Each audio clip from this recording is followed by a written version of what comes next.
జీవాధిపతి అయిన యేసుక్రీస్తు నామం పేరిట క్రీస్తునందున్న దేవుని ప్రియులారా, మీ అందరికీ హృదయపూర్వకమైన వందనములు తెలియచేయుచు ఉన్నాను.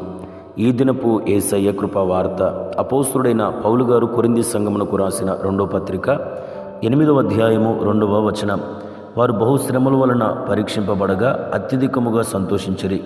క్రీస్తునందున్న దేవుని ప్రియులారా, ఈ మాటలు మాసిదోనియ సంఘమును గూర్చి అపోస్తుడైన పౌలు గారు చెప్తున్నాడు.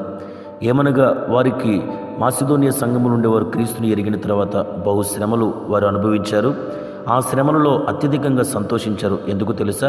ఆ శ్రమల వలన వారు పరీక్షించబడుచున్నారని, ఆ పరీక్ష వారి జీవితంలో ఎన్నో ఆశీర్వాదాలను కలుగు చేస్తుంది కనుక వారు ఆ శ్రమలలో అత్యధికంగా సంతోషించారు. కనుక మనం నేర్చుకోవాల్సిన ఒక పాఠం ఏంటంటే, మనకి క్రీస్తు యేసు నామమును బట్టి కలుగుతున్న ప్రతి శ్రమలోనూ, శోధనలోనూ, నిందలోనూ, అవమానంలోనూ దాని వలన మనం పరీక్షించబడుతున్నామని, దాని తర్వాత మన జీవితంలో అత్యధికమైన ఆశీర్వాదాలు, దీవెనలు ప్రభు వలన పొందుకుంటామని, ఆ శ్రమల వలన మనకు ఎన్నో దీవెనలు దాగి ఉన్నాయి కాబట్టి ఆ శ్రమలు కలుగుతున్నప్పుడు ఆ శ్రమల యందు మనం అతిశయించినట్లుగా ఆ శ్రమల యందే మనం ఆనందించుచు గంతులు వేయి వారముగా ఉండాలి. ప్రియులారా, పరీక్షింపబడని ఏ క్రైస్తవుడు పరలోకానికి రానే రాడు అని చెప్పుటకు సందేహం ఏమీ కూడా లేదు. పరీక్షింపబడుట పరీక్షించుట అనేది దేవుని యొక్క స్వభావం. పరీక్షింపబడుట అనగా మానవుని యొక్క నైజం. ఆదికాండంలో ఏదెను తోటలోనే మానవుణ్ణి పరీక్షించడం ప్రభు ప్రారంభించాడు.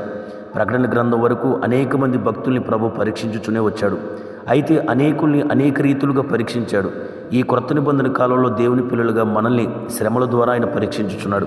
కాబట్టి శ్రమలు కలుగుతున్నప్పుడు అవి మన పరీక్షించబడుటకే అన్న సత్యాన్ని మనం గ్రహించినప్పుడు, ఆ పరీక్షించబడుచున్నప్పుడు మన జీవితంలో ఎట్టి కార్యములు, ఆశీర్వాదములు కలుగుతున్నాయో కూడా మనం గ్రహించి దానివలన ఎంతో దేవుని స్తుతించే వ్యక్తులుగా ఉంటాం.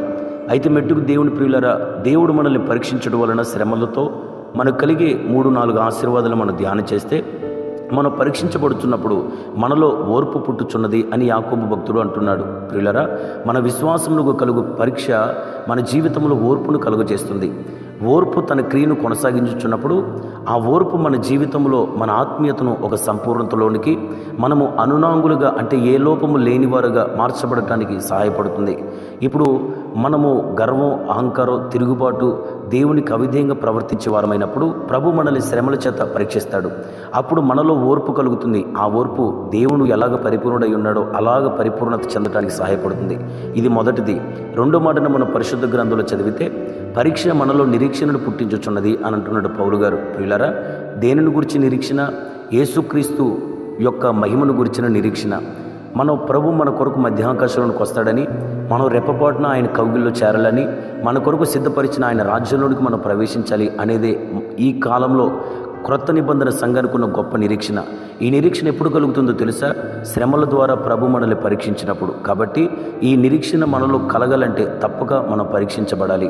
మూడో మాటను మనం పేతురు గారు రాసిన పత్రికలు చదివితే, మనకి ఏదో శ్రమలు కలిగినప్పుడు ఏదో గొప్ప వింత సంభవించినట్లుగా మనం భయపడి కంగారు పడాల్సిన అవసరం లేదు. ఎందుకంటే ప్రభు ప్రత్యక్షమైనప్పుడు శ్రమల ద్వారా ఎందరైతే పరీక్షించబడతారో వారందరికీ మెప్పు, ఘనత, మహిమ కలుగుతుంది. ప్రియులారా, పాత నిబంధన కాలంలో యోసేపు, దావీదు, అనేక మంది పరిశుద్ధులు మెప్పు, ఘనత, మహిమను పొందటానికి గల కారణం ఏంటో తెలుసా?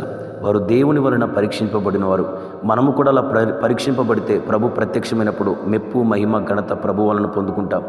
4వ మాటను మనం పరిశుద్ధ గ్రంథంలో యోబు గ్రంథంలో చదివితే, యోబు భక్తుడు ఇలాగంటున్నాడు, ప్రభు నన్ను పరిశోధించిన మీదట నేను శుద్ధ సువర్ణ వలె మార్చబడతాను అని. ప్రియులారా, మన ఆత్మీయత, మన భౌతిక జీవితం విలువైనదిగా దేవుని దృష్టిలో కనపడాలన్నా, అమూల్యమైన శుద్ధ సువర్ణ వలె మనం మార్చబడాలన్నా మనల్ని ప్రభు శ్రమల ద్వారా పరిశోధించి పరీక్షించాలి.